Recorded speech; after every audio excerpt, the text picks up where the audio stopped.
Hello, we are live. Hello, everybody, to the first review. It's Zach Comic Book Show. Um, Obviously, I can't do this alone. I'm going to bring some people in, but we are going to be reviewing The Punisher, King of Killers, Book 1. Uh, let's just get everybody in and see what we're doing. Let's have them in. Good, Efren. Hello, Efren. What is going on, Comic Book Familia? My son has a new segment, and of course, I had to be here. I just came from Disneyland late last night. I'm tired, but I'm here for you. Oh, thanks, Dad. Yeah. And all the way from the Emerald Isle, we have, of course, Comic Dale himself, James. How are you doing, James? Hello, I am very good. Thanks for having me. It is a pleasure to be here, as No, absolutely always. pleasure having you on, mate. Thank you. Cut off one head, and he shall regrow another. It's none over then. Hydra Collectibles. Hey, bud. Really looking How forward you to doing, this. Luke? Good, Yeah, good. I'm good. This is going to be great. Yeah, I'm glad he's all excited. Oh, Triple G just popped in and back out again. I'll He wait till tends to pops do up that. again. I know, in and His out. wife. We'll just have a quick flick through, see who's in the chat. Good old Fuzzy. Why is he not showing up on my thing? Have I got a delay? Yeah. Hey, Fuzzy. We will show you the weapon. Phil from Phil's Treehouse. How we doing, Phil? Hey, hey. Comic Dale himself there and in the chat. And our good old pal, James T. Kagan. Oh, and who's this? Heyo. Is he here? my thing's lagging so much. It's unreal. He's here. Hello. I've got him in. You all right? How you doing? All well paid. How was the film? Enjoy it. I literally just got in the house, so yeah. No spoilers, but yeah, it's good. Do you need tissues? No spoilers. I'm going to put it. It's me, so I am going to obviously put shitloads of content out. So by the end of tonight, there will be a spoiler-free review, quick short, and there'll be a spoiler review, quick short, if anybody wants to know, because there are a couple of things that have irritated us, and I think might irritate others. So, but not irritated in a bad way. I can't say without spoiling it. Not a problem. Yeah, so we're going to be looking at The Punisher, King of Killers by Jason Aaron. Who did the art on this again? Two different people. So yeah, it was Jesus Sears, which is the present day stuff, and Paul Azaceta. Am I saying that right? Yeah, school. For flashbacks. Sounds right to me. Yeah. No. So if anybody doesn't know, I'm just going to read the synopsis. It's just going to be easy that way. We are joined by Brian LCS. Hello, Brian. Born of tragedy, devoted to war, unstoppable in his rage, Frank Castle has become the most accomplished killer the world has ever seen. Now it's time for him to confront the secrets lurking in his past and face his destiny. What shocking events convinces Frank to take the reins of the deadly ninja clan known as the Hand? It sounds absolutely brilliant already to me. Yeah. So my initial thoughts was I wasn't bothered about any modern day Marvel.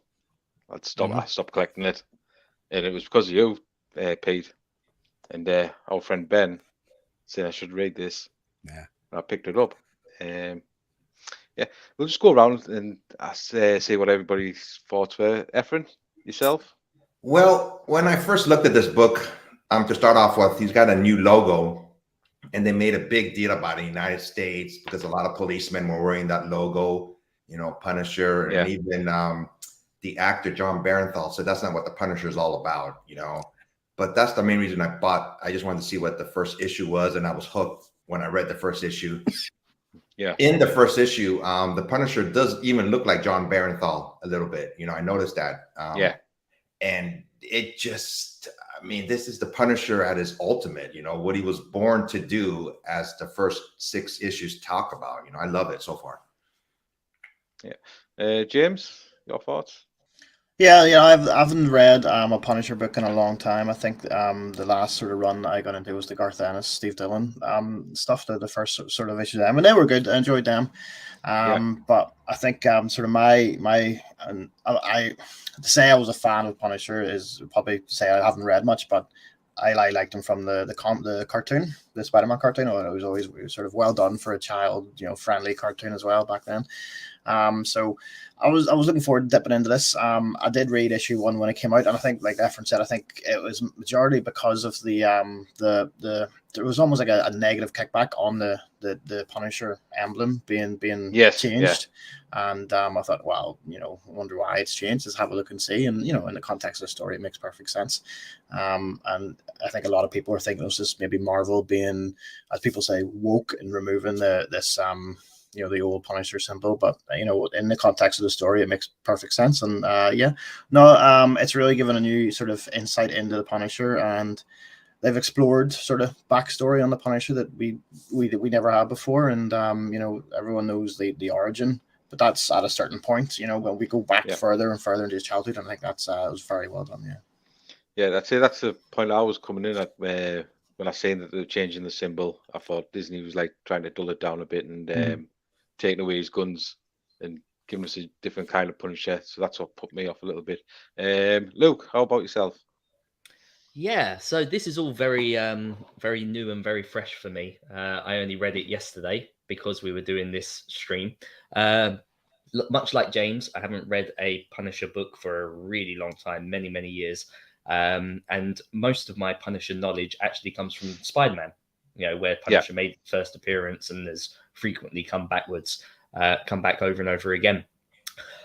I'm going to be a little bit controversial here. Nothing against the book. I thought the story was great, but there's a lot that I don't like. And I don't know if you want me to go into that now or if you want to wait until we go further into the video. We'll go into it in a bit, mate. Yeah.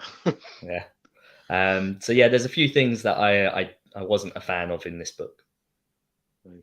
And yourself, Pete? Well, it's not like Luke to be the lone voice in the room, is it? No. So where do I come from this? Much like you guys, what I would class as a casual Punisher fan. I've read bits and bobs of his stuff over the years, but I wouldn't say I've read any ongoing series in depth. Particularly a big fan of Punisher Kills the Marvel Universe and those kind of books.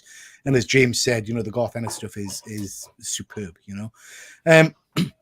Like you, I picked this up out of pure morbid interest because of the whole changing of the symbol thing, and because Ben, the attention seeking geek, had said he'd read the first issue and it was great, so I thought, well, I want to see what it's all about. I absolutely love this. I think it's tremendous, and I think me and Efren have spoke at length on many occasions about how these characters, like your Spider-Mans, your Punishers, your X-Men, have been around so long that it's hard to do something new with them. And we all know everybody knows Frank Castle's family killed in a park in a mob shooting kind of thing. And what I like about this, and I probably might, I'm not sure if Luke's going to touch on it later on, but some of the changes to the origin don't fit necessarily well. But I like that the change and stuff and giving them new things. And I'm presuming you guys haven't read past the issues we've done for this book. No. But what I would say is that all continues, and it continues to spiral and more information. It's just interesting, and it makes perfect sense, King of Killers. He is. There's a line, I think, in the first issue where it says he's the most, and if you consider them, the Marvel Universe, he's the most successful mass murderer that there ever has been. Well, yeah, he is, apart from warlords and things like that, and he's done it freely for years, really. So yeah, I'm all in on this series. I really am enjoying it. Slightly uncomfortable at times because it is quite near the knuckle, but yeah, it is good. Yeah, it does get pretty brutal, I can say that. Fuzzy just dropped the comment there. I've only read the first issue of this run. I've been wanting to buy the back issues, just not got around to it. I'd say go and do it, Fuzzy. Yeah, get the trades. Get the trades are really just good. Pick the trade up. I see when you get the trade and all, it's a pretty thick trade for 6 issues. Yeah. So they went all in on it. And I think that's the thing with the first issue when they changed his symbol as well. It was a bit of FOMO. I think Marvel knew what they were doing to sell copies. And I think the controversy of it helped, didn't it? I think the controversy of the absolutely, mate. Really helped. And as you say, with Frank's backstory, you do get a lot written here. It's pretty much starts out with a cold open. But where it, his so I was wife just going and to kids say, get killed. I was just going to say about the symbol thing. It's interesting, isn't it, that there's all the controversy about it and they've purposefully changed it and all the rest of it. And yet it's the original symbol is prominent throughout all of the issues later on. So it's not like Marvel's hiding it. Do you know what I mean? It's there in your face, you know? Yeah. Hi, Ben. Thanks for joining us, mate. No notes. Yeah, so like I'm saying, start with Frank's pretty much origin with his wife and children getting gunned down, and it was pretty good cold open. And then you get this big, massive splash page. I'm technologically in advance. I don't have slides, but yeah, you get this massive splash page to Punisher through the ages. Yeah. But the supporting characters, you have the Priestess, Ares, the Beast, which we'll touch on later on. What do you think of the supporting characters? Anyone can go. So Ares being the main enemy of this story caught me off guard. I didn't see that coming. Like from the moment I started reading, that really did throw me. And I don't know a great deal about that character outside of like normal mythology. But yeah, I thought that was an interesting take, an interesting way to go. Yeah, I loved it. Did I know straight away by seeing the kind of the henchman's helmets and stuff? I think I probably did, but I think at that point Ares was dead again. I'm not sure if he was alive or dead because he was torn in half, wasn't he, by the Sentry at one point. I'm a big fan of Ares as a character. I'm a big fan of his son from the Secret Avengers run. Phoebus, is it? I think. Yeah, but he, I think he fits this story well, and the narrative of him being, the god of war, and Frank being his perfect kind of disciple. Again, makes sense, Priestess is really interesting. I wasn't expecting the kind of the twist near the end. Of the kind of this book where, I mean, spoilers, I don't know if you're going to go into it. Spoilers going forward, by the way. Where all of a sudden she turns into some kind of weird creature thing. I'm not sure I needed that. But yeah, it was interesting. Yeah, I think like Peter said, I think the sort of uniform and stuff off those guys sort of give it away. I think, and then again, I don't really know much about Ares in the Marvel universe, but it was just the sort of the get up they're wearing with their helmets. It sort of made me lean toward it. Could it be Ares? Do they have the sort of Greek mythology sort of set up here? And I think it's a smart writing as well to utilize that character, and it doesn't really go into any sort of how is he here now, or what's he how did he change from previous incarnations to this sort of arms dealer essentially. But it's I think it's smart writing. You've hit. I have to say, from a pure nerd point of view, I think it's the third or fourth page where they're reeling off all of these different weapon crates, and they're all linked to kind of Marvel villains. I loved that. I thought that was so clever. Was it the Banner Bazooka? The Graviton Bazooka, the Banner Gatling gun thing, and it was the car launcher. Was the anti-gravity one. Efren, yourself on the supporting characters, the Priestess, the Ares. What was your thoughts on them? I just want to know what the Priestess, what she's exactly up to, because she's controlling Frank, whether he likes her or not. I mean, because of his wife, first of all, she's dangling that in front of him and his kids. I just want to know what her end story is, what kind of entity she is, because she's not human. We know that obviously now, and I just want to know I can't wait to find out who the heck she really is. That's what's piqued my curiosity. Is she a new character for this story? Is she like she hasn't been in the hand of mythology before? Or I think so. Yeah, I think so. I'm not familiar with her. Yeah, no. Yeah. But that's the big thing with the story is Frank's joined the hand because they have his wife back from the dead. The art that they show when they're in bed together, and you can see the little scar marks of where she's being shot, and this overlying thing that she cannot leave the compound. So Frank's pretty much in the control of the hand, but they're controlling him at the same time. What did you take on that? I just have one more thing also. Mhm. Kids, there are some kids who are reading these books, and I wonder if their parents know what they're reading. If they I if they think it's did, down as teen plus. It's If pretty they- dark. if the Yeah. parents did, there'd be a whole new Comics Code Authority set up. Yes. Yeah. Yeah, it's pretty. It is, and it gets darker. So it Yes. is. Yeah, it's pretty messy later on. So with Frank being in the hand now, my takeaway from that was like he's using them more as a weapon, as his own weapon for his ongoing war, as opposed to the priestess wants him to go out and kill as much as he can, but Frank's just wanting to take down all the different gangs and everything.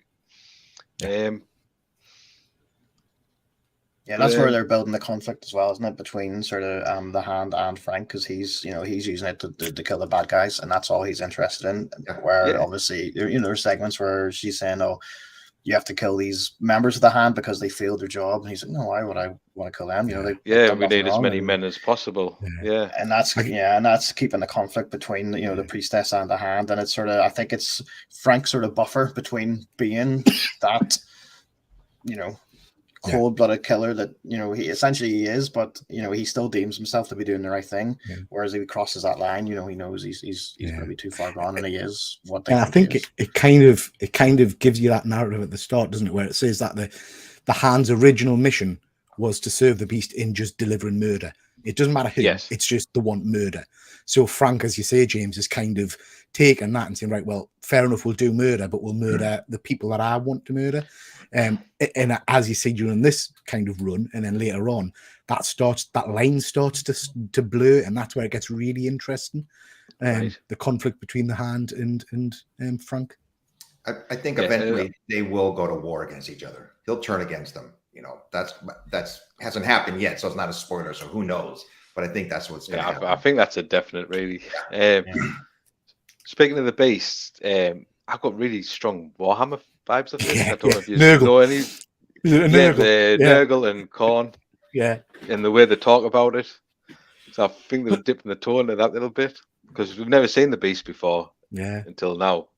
And the artwork's Yeah. really interesting on the beast because at first I thought it was an actual creature. I thought it was something Yeah. alive. You know what I mean? Yeah.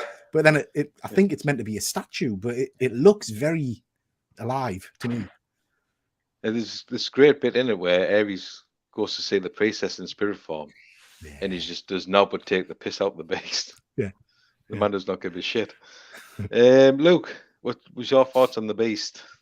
Yeah, much the same as what Peter said. Like, it looked like it was a living thing. It kind of caught me off guard when I suddenly realized that it might not be. It was quite hard to tell. Yeah, absolutely. And plus with Frank being the hand of the beast, I think he's called, also gets some powers. I think you only see one of the powers in these 6 issues, and that's the sight of the beast. But in the last issue, when he's going up against Ares, I think he's about to unlock some more powers.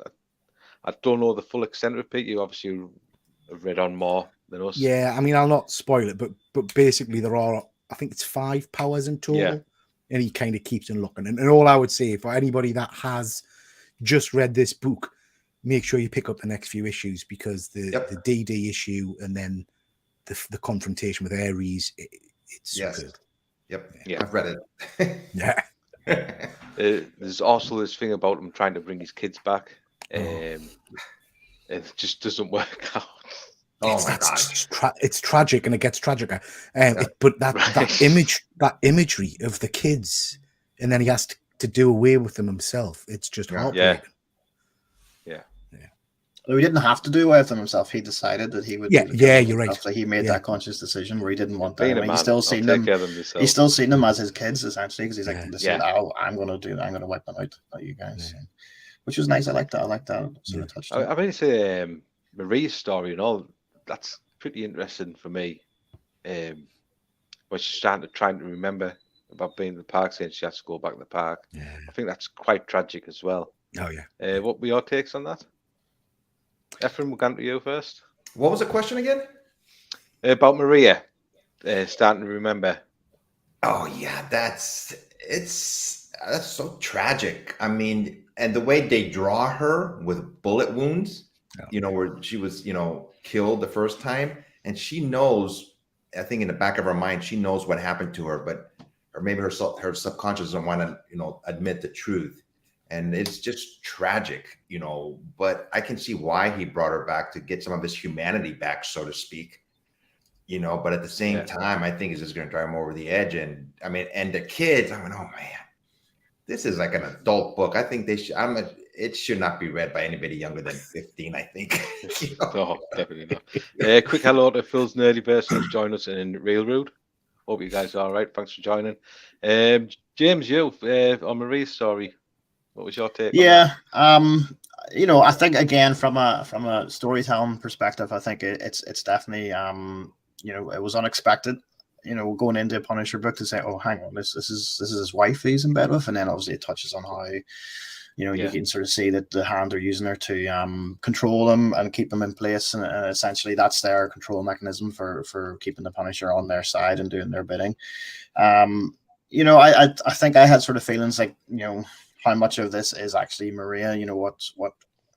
Obviously they must have dug up some sort of, I don't know, I don't know if the priestess is like a biologist, but she's like probably taking up DNA samples and stuff like that, doing an old Richard Hammond on the on the body and stuff. But I don't know. So you're just questioning how how much of this is actually Maria, how much is this some spell from the priestess. It's they're not actually, there's nothing of Maria there, and it's just being used to control the Punisher. So that was my initial thought. Like I think it might go that way. I don't know. Right. Question from Phil James. Are you copying his beard? I wish I could copy his beard. This is the best it Half gets. a beard. I'll take it. I'll take it. Answered. Luke, your thoughts on Maria? Yeah, so this got me thinking. Like, I'll go a bit more into this later on as well in other avenues. But it's my understanding about the Hand and then bringing dead people back to life that they can manipulate memories and they can change that person's beliefs about their past and things like that. So much like what James is saying, I wonder how much of this is her and why they're choosing to allow her to have these memories as part of like the manipulation when they could just put other memories in there. I mean, I remember this happened with Elektra, right? Like multiple times. Elektra's been brought back by the Hand and then like memories altered and changed, so that she becomes like an enemy to Daredevil and stuff like that. So I kind of feel like there has to be an underlying reason that the Hand are allowing her to have these memories as opposed to just giving her new ones. Right, yeah. Pete? Yeah, I'm broadly familiar with the Hand, but I don't know in detail. But I kind of always thought it was a bit like the Lazarus Pit in Batman, that every time they bring you back, you lose a little bit of yourself kind of thing. And I can't remember, Luke, you might be right about them being able to manipulate memories and stuff. I mean, it's hard not to go into spoilers and stuff like that, but yeah, I think you get more of Maria's personality and her kind of rational discussion as the series goes on. So it's very ambiguous in this part of the book as to whether it's implanted memories or if it's just her, and it kind of stays ambiguous, to be honest. Very good. We'll just go around and give our ourselves a quick review of what we thought of the book. We'll start with Luke because you've got a lot to say. So yeah, so it's to do with the Punisher's backstory. Like you said, we all know what happened to his wife and kids, and that's what made him the way that he is. And for years, you can really get behind that. You can see that need for vengeance and justice, and you can see where he's coming from. But it's always been, at least to me, that the Punisher was a good man that something tragic happened to, and he's, something triggered in him and he's gone off and killed the bad guys. The fact that these backstories show him essentially as a psychopath right from a young age, like killing children, killing animals when he was a child and stuff like that. That's not my Punisher. So it's nothing against the story overall, but that backstory doesn't sit with me. That's not who the Punisher is. Now, that's where I want to go to these false memories. because Right. whether or not that's part of the story, at least we know when a new writer takes on the Punisher, this could get retconned in a different way, and we'll have the original Punisher back, because they could just say, "Oh yeah, it was false memories." But it just seems weird that you would take this character, because it's always been my knowledge that the Punisher was a good man with like military or police style training, who then had this terrible event happen, and then he uses those skills to avenge his family. The rest of this stuff isn't the Punisher for me. Oh, fair enough. Yeah. James.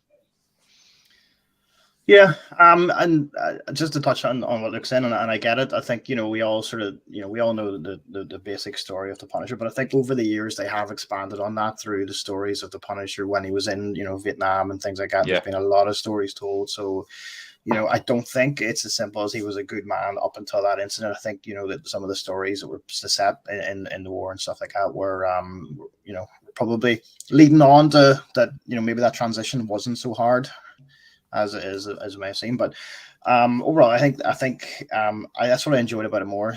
I actually really did like those little sort of flashbacks to his early life that give more context to the character, and I hope they don't retcon it, because A, it means I've wasted reading 6 issues, and B, I really enjoyed them, so I don't want that. Yeah. I thought it was a good bit of storytelling. I like the way they done it in the book. I like the different style of art they done, the more sort of simplistic. Not say it, simplistic art, but the style of it is more simplistic. Even the coloring on it is all sort of 2-tone, 3-tone. It's not rendered as the rest of the book is, and it sort of gives it a good. It does feel like a memory and a flashback, and I think did that very well. Yeah. But no, I really enjoyed the story. Really enjoyed the art on it. I thought the art was top notch. I think the use of the characters, as mentioned, was great. Again, I think it actually made me love Ares even more as a character that I didn't really know that much about. I thought, oh, he is actually a badass, and the fact that he did wear that bulletproof vest with the Punisher's symbol on it, it's just when he knew he was going to be fighting the Punisher, it's just So yeah, no, I really enjoyed it. I didn't think I would enjoy it after when I read the first issue when it came out. I thought, this is all right. I'm not overly worried about it, so I didn't read any more. But obviously, for coming on to this, I read the rest and thought, yeah, this is actually really good. I wish I had read it then. But no, 2 thumbs up for me if that's our scale. It is now. Oh, we'll get to the scale in a bit. I hope one of you is good at maths. Efren, how about yourself? So I've read Punisher off and on throughout the years. I haven't really followed him, and I did pick up these issues, and I've enjoyed it so far. I think it's in the 2nd issue when they showed Frank as a child. He was wearing a Captain America shirt. Yeah, he looks up to Captain America, and he's like Captain America gone crazy, but he still respects Cap. Even wore part of his uniform before, previous another series. I do like his origin as a child showing, that's interesting. And I want to know if they show him like from about 10 years old that he's always kind of been off. But I want to know at conception that something happened, that some entity happened, or they made him into this Punisher at birth. He was just born to be this way, for some reason. Mm-hmm. Pete, yourself, man. Yeah, really interesting. So first of all, I think you're right, James. I think originally Frank was a very good man, watched the murder and all the rest of it. But over the recent kind of last 10, 15 years, they've really delved into the Vietnam side of things and how that kind of affected him before the death of his family. And it's been a kind of a theme in the comics for a while. And it touches on this in this series, that Frank and his wife were kind of almost near a divorce and things like that. And so, yeah, I don't think it's as straightforward. That said, I completely agree with you, Luke. On my first read through of this, I remember messaging Ben or talking about it on the show at the time, saying the changes to his backstory, didn't sit well. Particularly the fact that now he was a murderer at the age of 10. He set that guy on fire when he was 10 years old. Yeah.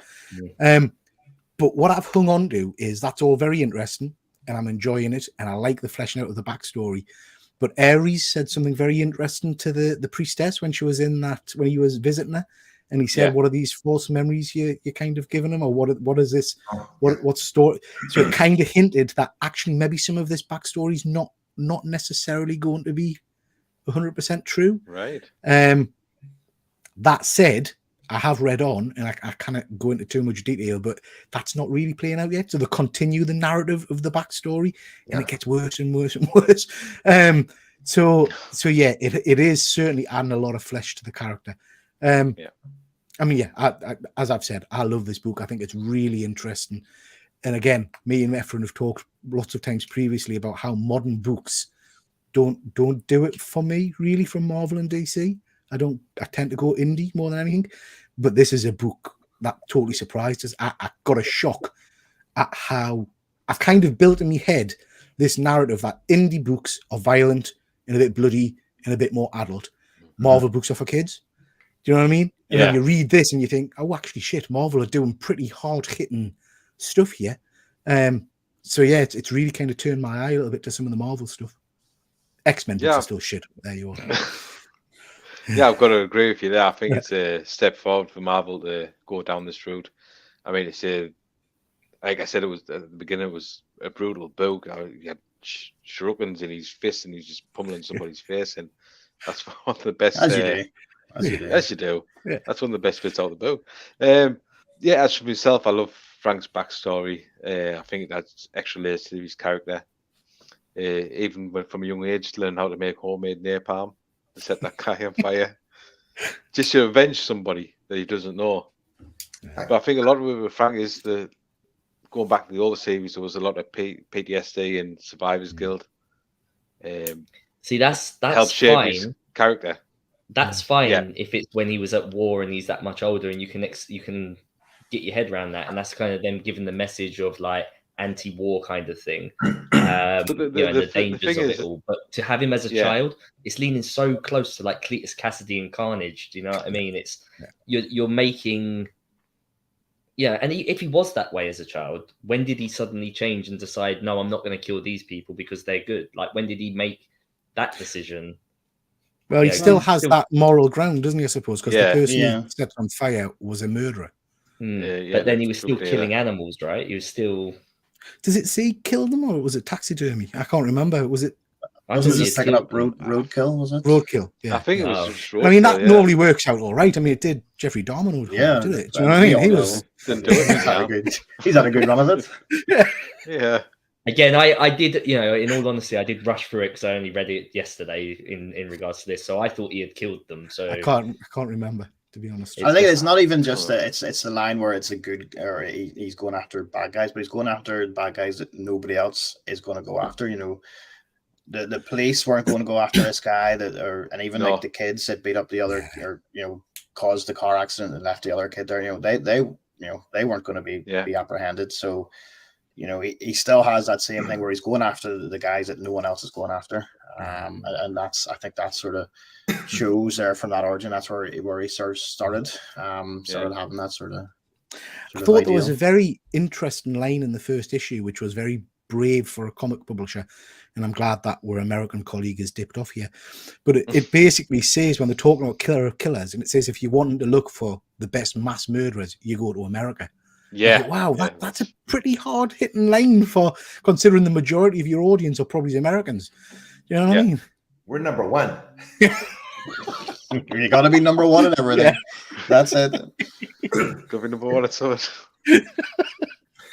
Yeah, but that's what I was saying. I think it added more to the character, and it shows Frank's never been away from war. I think this is what Ares was getting at. Saying you're being my biggest devotee, because since he was a child, he's just been warlike. But it's going to be interesting to see going forward the relationship between him and Ares. Seems to be like two gods just fighting for Frank. Yeah. I think like Frank and Ares could be bros for life. Do you know what I mean? Rah.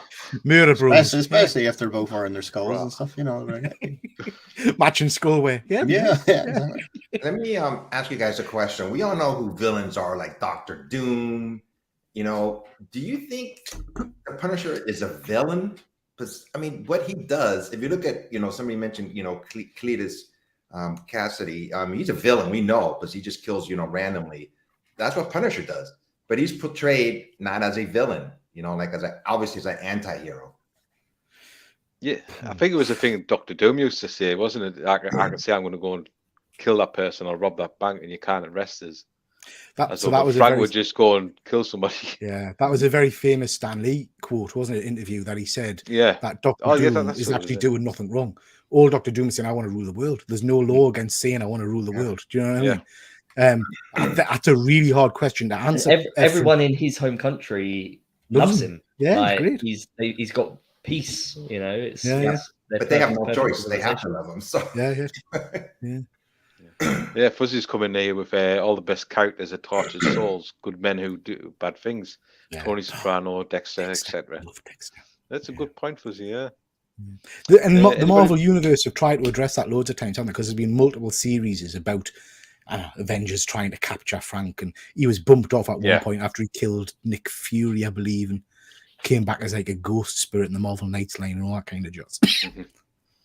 But it's like what Ephraim was saying about like anti-heroes and stuff like that. And I've always made that same argument for Eddie Brock and Venom, in the sense of Eddie Brock and Venom is a villain to Spider-Man only. If Spider-Man's out the picture, if Eddie Brock and Venom go to another state, another place, they're a hero. It's the anger and hatred towards Spider-Man as an individual that makes him a villain of the piece. So again, when you compare, the symbiote of Venom compared to Carnage, etc., it is very much to do with whoever it bonds with. That original series kind of sums it up perfectly in the title, doesn't it? Lethal Protector. Yeah. Do you know what I mean? He is basically the Punisher with fancy tendrils. Do you know what I mean? Fancy what? Sharp teeth. Have you not got fancy tendrils, James? Yeah. No, I've just got You're being watching too much. Standard tendrils. No, normal small tendrils. Just one. Just one dangly. Yeah, so did any of you have a favourite issue of the 6-issue run, or a favourite page or scene? I think I like the fight with Ares. I thought that was good. Yeah. And, it sort of had obviously Ares sort of winning it, and then it looked like, the Punisher's got these powers, he's going to come back, and then Ares just flattens him, and he floats away in the water, and then obviously he's brought back by the priestess there. But I think I do love a good fight in a comic, and that was definitely a good fight. I don't think there was ever, when you think about it, like there was never a chance that Frank would beat Ares, but the sort of, the thought, they give a wee nugget there that he was fighting back, but yeah, it was good. Definitely ready for round 2. Yeah, give me more. But I want them to be bros, so I don't want them to fight again. I want them to be bros. I don't want them to fight, just a bra. Bro. Pete, you? Yeah, I'm not going to copy James, but that is an incredible scene. But I also love the introduction of Ares, where there's those guys who he's given the weapons to and they haven't actually fought. And I think one of them says peace or something like that. And he punches him in the face, and you literally see the guy's head and the jaw pop out. Yeah. It's just, I think that was the point where I thought, wow, this is like proper brutal. Not just brutal, it's like real hideous brutal. And I just loved it. That was great. And Ares is normally, he's majorly been a good guy, hasn't he? He's been a member of the Avengers and stuff. No, hasn't he? Well, yeah, he started off. I agree. He started off as a villain in Thor, and then he kind of, as they do, he was very popular, so they tried to make him a bit more kiddie friendly, I guess. And he appeared a lot in Secret Warriors and then Savage Avengers, I think. And joined the Avengers, yeah. But he was always very brutal. Ephraim, yourself? I like the scene when they showed who the priestess really is. That took me completely by surprise. I was like, what is she now? So I'm really curious to see her origin. Obviously she's part of the hand, but are all priests like that? Or is it just her? Or was she possessed by some type of entity? Did she kill all the other priests and priestesses? Yeah. So she's the only one left. Yeah, she's the only one left. She killed everybody else. So yeah, it also had me think. Obviously, I haven't read any more, so maybe I don't know if this is just spotting the wrong way. But obviously, we're saying is the beast just a statue and stuff. Like maybe is she the beast? Is she like the embodiment of the beast, the way that she is? Yeah, maybe. She's got a lot of fancy tendrils coming out of her too. When she got cut, so is she potentially the beast? Don't know. We'll have to wait and see. We will. And Luke. How about yourself, mate? Yeah, so no individual issue stands out to me because I just read it all as one thing.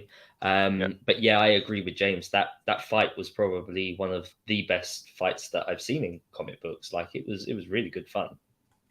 So I can't wait for you to read on. I can't wait for you to read on. Yeah. The fight with Daredevil is beautiful. In terms of James, you love it for the artwork. It's just stunning. And then some of the fights later on. I'd definitely go with issue 6 and Ares Punisher fight as well. It's just amazing.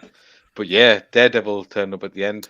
Big cliffhanger. Pete, you know what's going to happen. Yeah.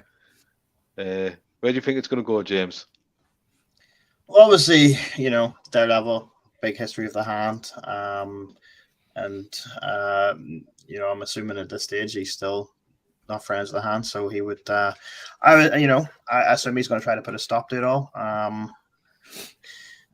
It wouldn't really run another couple of issues if that was the end of it. So I assume they have a nice wee fight and then they go their separate ways and they continue on. Yeah. I don't know from the overarching thing where it's going to go.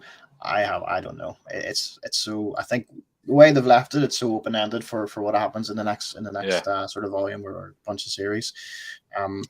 I don't know. Usually I have an inkling or what I would like to happen, but I don't know. But in an ideal world, what happens is the Punisher, gets his kids back and his wife, and he leaves. He kills all the Hand. He leaves. They'll probably disintegrate or something, and then he just goes back to being regular old Punisher again. I don't know. Yeah. Just had a couple of more people join us. Sif Lawley, thanks for joining, mate. He was told Ginger Kong was going to be discussed on JP Venom. We'll say Ginger Kong for the win. And then we've got Dr. Von Hoot. Hoot. Evening all. Thanks for joining, Doc. Luke, where do you think it's going to go?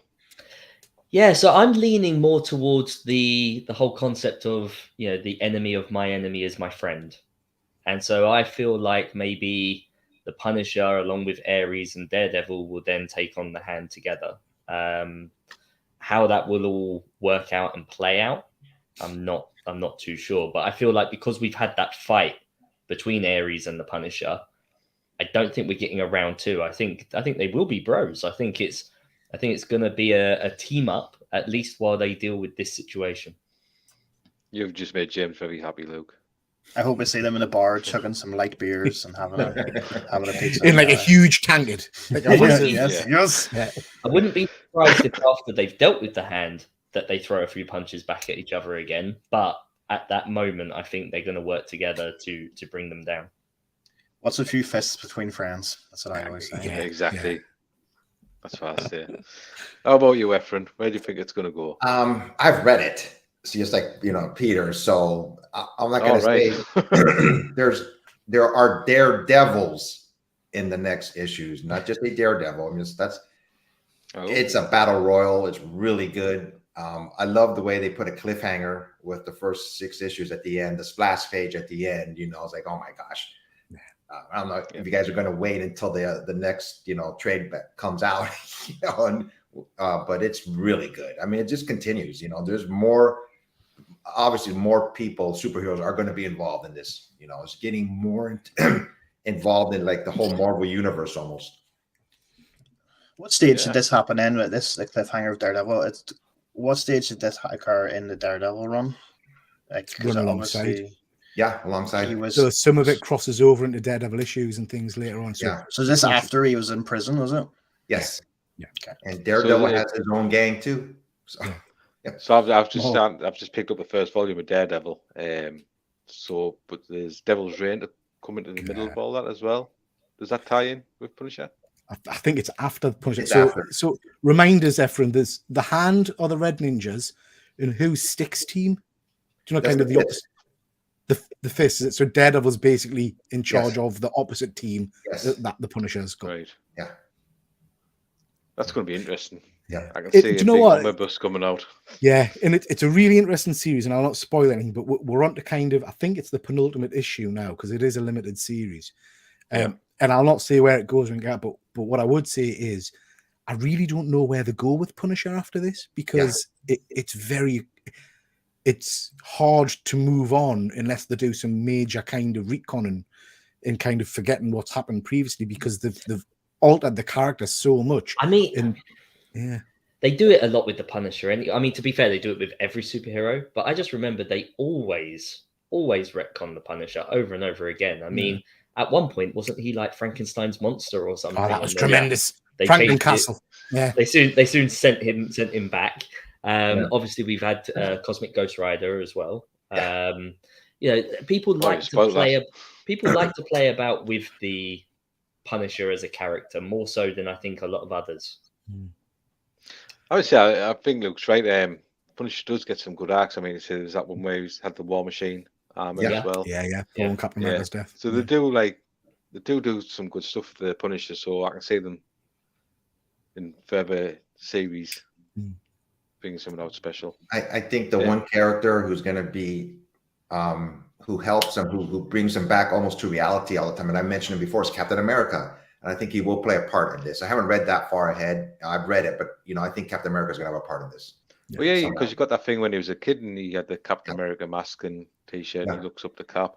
Yep. So have we come into play? Have we ever had obviously like the Hand have brought back his wife for this story, but have we ever had something along the lines of like the cloning with the Jackal and stuff like that in regards to the Punisher's family? Because I think it was the clone conspiracy story in Spider-Man where they actually brought Doc Connor's wife and kids back. So this isn't the first time they brought his family back. No. So there was a series after Secret Invasion, which is a very good series actually, where I can't remember what volume it is, but it's Punisher 1 basically, where it starts off and he's got access to kind of all of the Marvel arsenal. So he's got Ant-Man's helmet and Taskmaster's shield and the pin particles and all that kind of stuff. And I'm sure as part of that storyline, the baddies in it, it might even be Kingpin, resurrect a whole load of enemies, and then they resurrect Microchip, and then he's Frank's family again. So it's this. To be honest, the resurrection of the family is nothing new. It has been done before. The reason why I bring it up is because in that clone conspiracy, it all starts to go wrong, and all the clones start deteriorating and turn into sludge and dust and stuff. But the lizard, Doc Connors, manages to use his serum in order to counteract their degradation and basically turn them into lizard people, and they live happily ever after down in the sewers. Quite a nice little story, really. But it makes me wonder, like, if Frank can get hold of like this casket or whatever, or the ways of how they can keep her alive, or if he just stays living in this building, can he have a happy future with her, or is it all going to go wrong? Like, couldn't possibly comment. Especially if, I think just by the nature of his character, it wouldn't. I don't think it would work. I don't think I don't think it's going to work out. If they're saying that she can't leave the compound, and if that's actually true, what if the compound gets destroyed? Like, what if it gets blown up? Or these are all the questions that I start to wonder. It keeps you up at night, huh? It does. For one night at least. I thought about it yesterday. Yeah, and then you have to figure out that he's sleeping with a zombie. So that's very true. Yeah. And what if she gets pregnant? What kind of kids would? Yeah. probably worse than what they tried to make. Kids. It would have to be It would have to be a home birth. Oh, good. Yeah, well, definitely would have to be. She's got the priestess there. Dr. Von Hoot saying, no more clones. Absolutely agree. 100%. Clones are here to stay now. Marvel have made that. Right, Phil's saying send in the clones. So, would you think this is a good starting point for new readers? Is it a good jumping on point for people just getting there? Marvel. I don't think it's a bad starting point for the Punisher. I don't think you need to know everything. I think it gives you enough, but without overwhelming you. Yeah. So I think if someone was to come in and read that, they wouldn't be like, oh, I need to know more. But I think the like you said, the splash page at the front with all the different Punisher through the time and history and stuff. I think even flicking through that, looking at all the different sort of artists and stuff that have done Punisher, I think that would probably make somebody want to go in and read some more Punisher. But no, I don't think. I think it's a good starting point if somebody wants to go in and read a modern comic and enjoy a character fresh. Yeah, I think it works. I think James is absolutely right, and I think by the end of the next issue, because I think that's the last issue, this will be a really nice self-contained story that you could just pick up with no knowledge of the Punisher or with lots of knowledge of the Punisher. It's going to be a nice kind of omnibus, I would imagine, by the end of it. So yeah, I think it's a nice starting point. I think his name says it all. When nobody knows about him, the Punisher. What does he do? He punishes people, you know. So. Yeah. Luke, anything to add on that one? Yeah, I kind of lean back to what I said in the beginning, where for someone out there, this will be their version of the Punisher. This will be the first time they read it. This will be the Punisher that they know and love, and that includes the backstory, whether I like it or not. So yeah, it's difficult, isn't it? Because if you have already experienced what came before, it's hard to look at it and say whether or not you need all of that information to enjoy this one. Because you can't help but already know what you know. Well, it doesn't, you know, and I know someone said there's a few little bits that look like it changed, but it hasn't changed a lot of what we know already. There's nothing that it's over. It's not like retconning Added or to it, rewriting anything. It's just building on a period that we haven't looked at before. Yeah. How about readability? Is this a series you'll go back to time and again, or do you think it's just one and done? Because the story does stick in your mind quite a lot. So I've obviously read it in single issue format. Yeah. And then I bought the trade paperback and gone back and read it yesterday for this show, and it's just as good on the second read. So yeah, I think it's got good readability. I'm not sure of the age range, mind. I don't think this is a comic you want to be giving younger readers. I think, and not just because of the graphic violence. I think it does cover, and again, as it progresses, it covers some quite adult themes, and it is quite wordy at points, particularly in the kind of the backstories. So it's not. I wouldn't say it's a quick, easy read. Do you know what I mean? I'll test it on my 5-year-old tomorrow and see. Yeah. Give it a go. Give it a go. I'll if you report spot back tonight, if you spot him with some lighter fluid and some rags, maybe he's just keep out of the way. Oh, here he does that. That's nothing new to him, really. I always that's what do you expect? I always find that you need both the good writing and good art for something to be a reread. You know, to be able to go back to something. There's a lot of great story out there with terrible art, and for that reason, I will never revisit it. There is some god awful stuff out there, all like digitally computerized and looks horrific, but the story is good, and that's where it lets it down. Whereas this, I think, is, for argument's sake, perfect. It's a good combination. It's got great art, great story, and I can see me going back and reading this time and time again. Yep. Yeah, I think you're absolutely right, Luke. And I'm a big. It irritates me no end if you're kind of 3 issues in and then the artist changes, and then after 2 more issues the artist changes again. So I like that this feels like it's the same artists throughout the entire series, and hopefully they'll box that off and you'll have one complete story with consistent writing, consistent art teams, which I always think is a good thing. Yeah, absolutely. Yeah, I read all the stories when they first came out. So this is like been over a year ago, and I went back and read it again, which I normally never do. I never read a storyline twice, but I'm glad that I did, and thank you, for that. Very good. Yeah. So out of 10, what would you give it out of 10? We'll see how it ends, but right now I give it an 8, close to a 9. Yeah. Yeah, I agree with Ephraim. Despite what I think about the backstory, it's a solid book. Like it's really is. So putting my thoughts about Frank Castle aside, this is a stellar read. This is great. So I'm going to give it an 8. Very good. James? Now, keep in mind that I have literally read nothing else except for Usagi Yojimbo over the last like 3 or 4 months. He absolutely reads nothing else. So I literally read nothing. So this is probably the most recent Marvel comic I've gone and read. So I can't fault anything with it. I love the art. I love the story. I love the use of the characters. I'm a generous man. I'm going to give this a 10 out of 10 because I couldn't find anything wrong with it at all. And I've nothing to compare it against, so I'm going 10. Pete?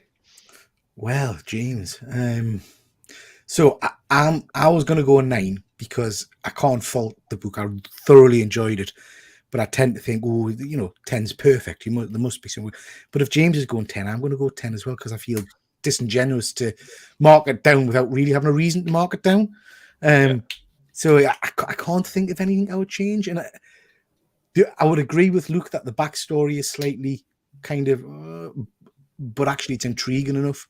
Well, this is the thing. So as much as I don't necessarily agree with that as being my Punisher, I can still see that it's their story. And when someone tells a story, if it's a good story, you got to give it credit. So I think for me personally, an 8 is where it's at, but I can totally see people giving it a 10.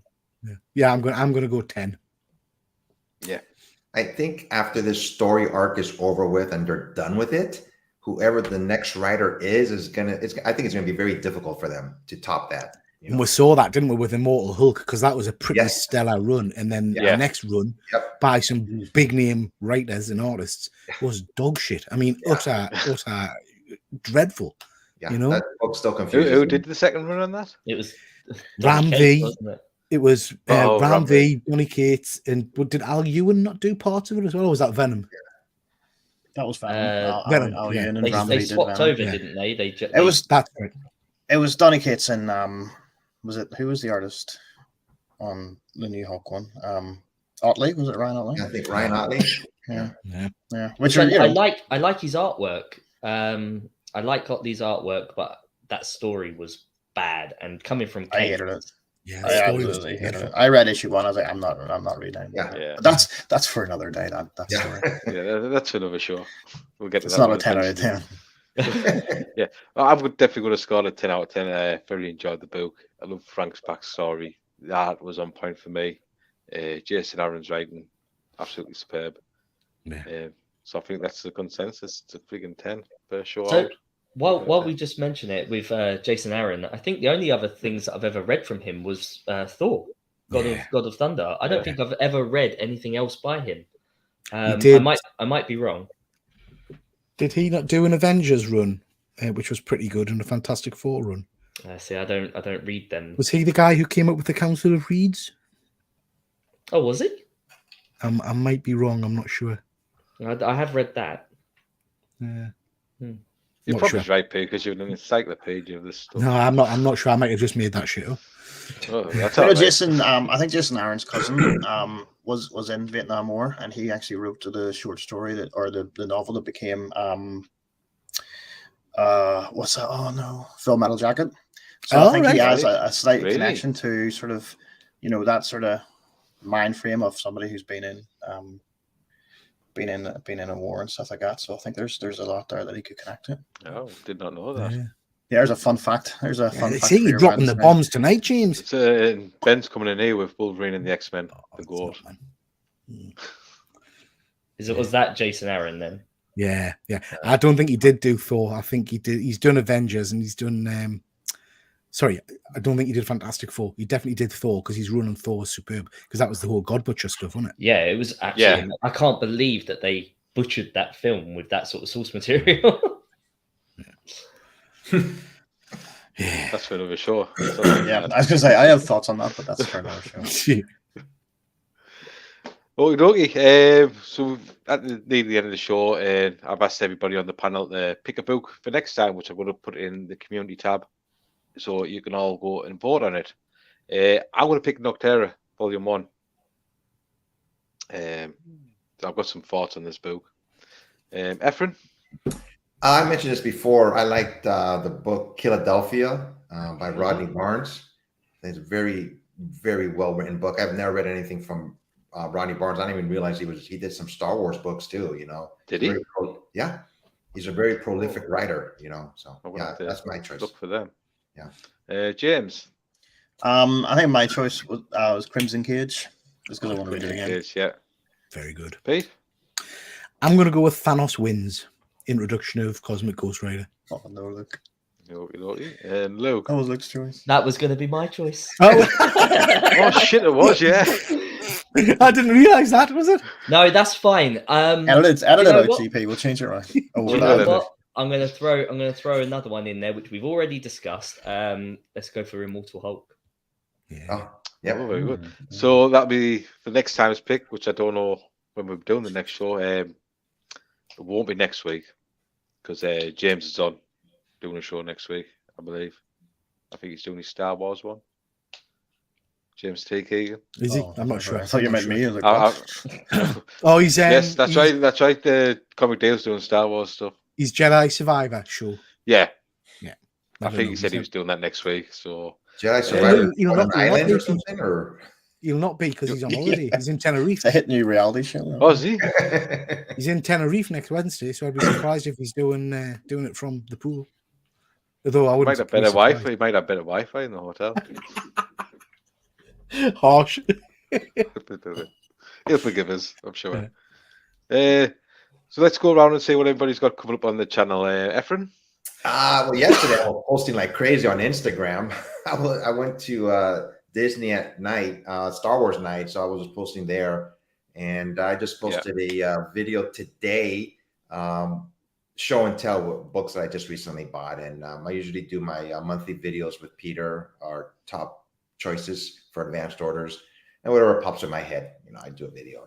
I've been trying to do more and more shorts. Yeah. James, are we getting anything from you?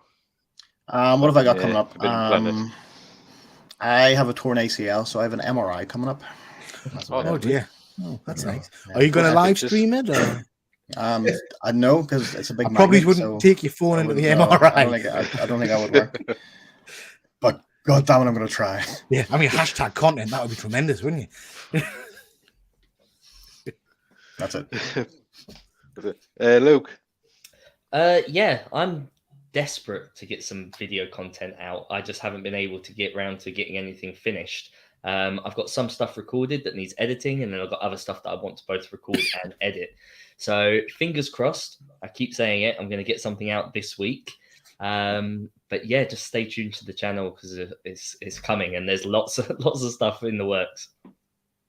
And Pete, let's go down the list. Yeah, let's try and remember what we've got. Oh, geez, right. I was going to go. Yeah.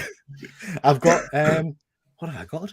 I've got a video about my 1/6 scale invincible figure just went out yesterday. Absolutely amazing. It's a stunning figure. It really is. It Very, is. very sexy. I've got a comic related video going out on actually it's the one with you, GP. So on Saturday I've got an AOK from Dr. Von Hoot and a competition win from GP. So I've got that going out on Saturday. I'm going to do a live show at the weekend on Friday or Saturday. I just haven't decided what flavor yet. There's lots of 1/6 scale toy news this week, so I might do something about that, or I might do one of my Saturday hangouts. I'm not sure. I'll make my mind up as the week goes on. And then on Monday I've got my new show called This Is My, where basically we'll get a guest on who will show off some of the finest things in their collection, whether it's comics, toys, whatever it may be, waistcoats, anything like that. And then we'll ask them some pertinent questions as we go through. Like they'll say, this is my favorite movie, or this is my claim to fame, this is my favorite superhero. And for the first episode of that on Monday, we've got good old Efren there. So couldn't think of anybody better to do it with. So I'm really looking forward to that, Efren. Yeah, because I wasn't available. yeah. Wasn't So yeah, looking forward to doing James that. costs too much. Yeah. So looking forward to doing that one. Yeah, absolutely. Loads of brilliant content coming up. We're going to round things off now because you can go over to the Nerd Herd for another comic book review. I can't remember what they're reviewing tonight. It's Should've looked at that. I don't know. I've forgotten. It was there a It's second a ago. comic. It's a comic. It's a comic. iZombie. There you go. iZombie. iZombie. There Yeah, you that's go. right. iZombie. So if you want to see a review of iZombie, you can go over the Nerd Herd after this. Killer Comic Show tomorrow, and The Grey Man with Cover Slingers, and obviously Spine Ticks as well on Saturday night. And that is it from us. So next time, everybody, pray to the beast.